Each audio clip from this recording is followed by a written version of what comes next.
예, 저는 목포시 용해동에 살고 있는 손정득입니다. 예, 아까 우리 교육감님께서 40년 목포에 사셨다는데 저는 올해까지 만 60년째 목포에 살고 있습니다.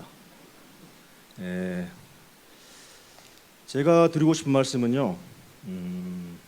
첫 번째 한 두 가지 말씀드릴게요. 첫 번째, 이 행정통합을 하는 내용이나 취지 의도도 매우 중요하지만은 그 못지않게 중요한 게 저는 절차와 방법이라고 생각합니다. 도민들, 시민들의 공론의 장을 형성하고 그 공론의 장에서 폭넓게 합의할 때만이 통합이 저는 가능하고, 그렇게 된 통합이야말로 저는 지속 가능성이 있다고 생각합니다. 그런데 지금 통합되는, 제가 어저께 통합특례법이요, 아까 교육감님하고 도지사 설명하신 내용들이 전부 다 통합특례법에 들어있는 내용 아닙니까? 총 312조도만요. 어제 밤에 봤습니다. 다운로드 받아가지고. 그러니까 읽어봤는데 거기 보면은 통합의 절차가요, 아시겠지만은 광주시의회하고 전남도의회에서 간접적으로 표결을 하게 돼 있습니다. 저는 그래서는 안 된다고 생각합니다. 이렇게 통합이 되는 것은 정말 그 집으로 말하면은 집의 간판이 바뀌는 정도의 문제가 아닙니다. 매우 중대한 문제이기 때문에 각설하고 저는 주민투표를 통해서 통합이 돼야 한다고 생각합니다. 주민투표를 하실 의향이 있는지 먼저 묻고 싶고요. 두 번째는요, 아까 말씀을 좀 하셨지만은 광역 통합은 되고 지자체 기초단체는 그대로 둔다고 하셨어요. 근데 저는 그것이 마치 비유하자면은 명품 양복을 입고 신발은 집신을 신는 것과 똑같다고 생각합니다. 시스템이 안 맞아요. 시스템에 에러가 날 겁니다. 광역이 통합되는 이유가 뭡니까? 행정을 효율적이고 좀 더 합리적으로 진행하게 사는 겁니다. 기초단체는 통합되지 않고 광역만 통합되면은 이게 간판만 바꿔야 되는 거 아니겠습니까? 저는 뭐 개인적인 생각입니다만은 이 통합이 시발점이 돼가지고 이게 기폭제가 돼가지고 광주 전남을 세 축으로, 광주를 중심으로 하는 북부권, 목포를 중심으로 하는 서남권, 그리고 여수와 순천을 중심으로 하는 동부권, 이 3축으로 이런 식으로 경영학에서 말하는 뭐 리스트럭처링, 이 구조 조정이 돼야 한다고 생각합니다. 그렇지 않은 통합은 간판 바꿔다깁니다.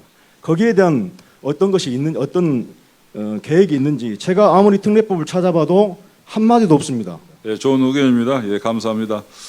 우선 그 행정통합 내용에 대해서 절차와 방법 폭넓게 합의를 좀 해야 된다는 말씀인데 그 말씀은 맞습니다. 그래서 저희들 지금 이렇게 공청회를 하고 있는 거고요. 21년 동안 이런 공청회 사실 안 했습니다. 그래서 공청회를 폭넓게 하면서 듣겠다 하는 말씀이고, 그다음에 2월 말까지 법안 마련하지만은 그 과정에서 국회도 법안 제출해 놓고도 얼마든지 수정 보완할 수 있다, 추가할 수 있다, 이렇게까지 국회의원들이 지금 폭넓게 문을 열어놓고 이렇게 하고 있습니다. 그래서 우리가 밀도 있게 추진을 한다. 그러지만 어떤 절차도 생략하지는 않겠다. 분명히 밀도 있게 추진하면서 동시 추진할 수도 있죠. 그렇지만은 하나 끝나고 하나 하고 하나 끝나고 하나 한다 해서 그것이 반드시 꼭 바람직하다고까지 말할 수는 없다 보고요.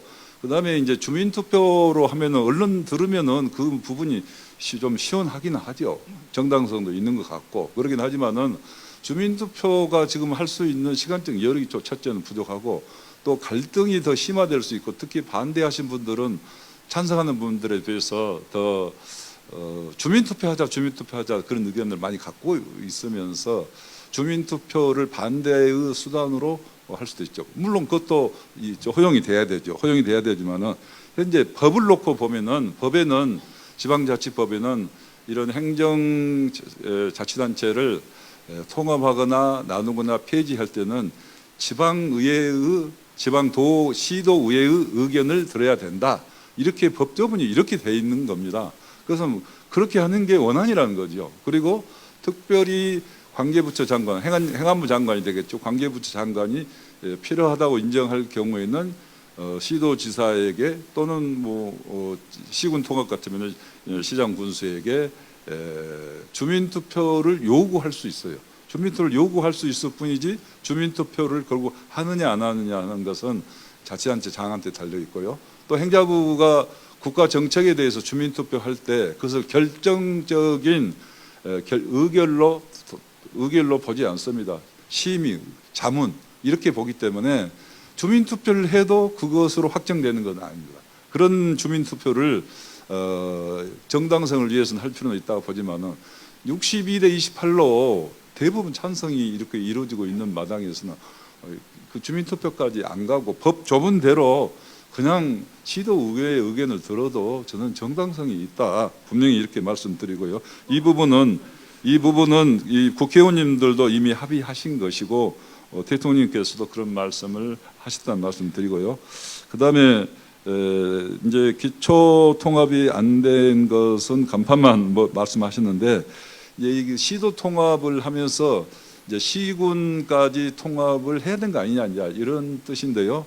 이제 시군 통합은 또 우리 시도 통합하고 별개의 또 문제가 있습니다. 왜냐하면은 과거 이제 3려 통합을 해봤고 순천, 승주 통합도 해봤고 통합을 해봤는데요. 통합의 장단점이 어느 정도 나와 있습니다. 그러니까 특히 이제 군 단위에서 예를 들면은 전라남도는 그렇지 않는 경제가 어렵습니다. 그런데 군이 국가적으로 볼 때는 둘을 하나로 합친 게 맞습니다. 국가적으로 보면. 그러나 지역적으로 보면은 군이 두 개 있는 것이 오히려 지역에 든든한 대들보가 있는 것처럼 더 좋은 점이 있습니다. 그래서 그런 부분을 경제적 효율 관점, 국가적 관점에서 보면은 좀 문제점이 있다 하는 것을 말씀드리고요. 그다음에 세 축으로 경제는 전 세 축으로 운영해야 된다 이렇게 보고 있는 거고요.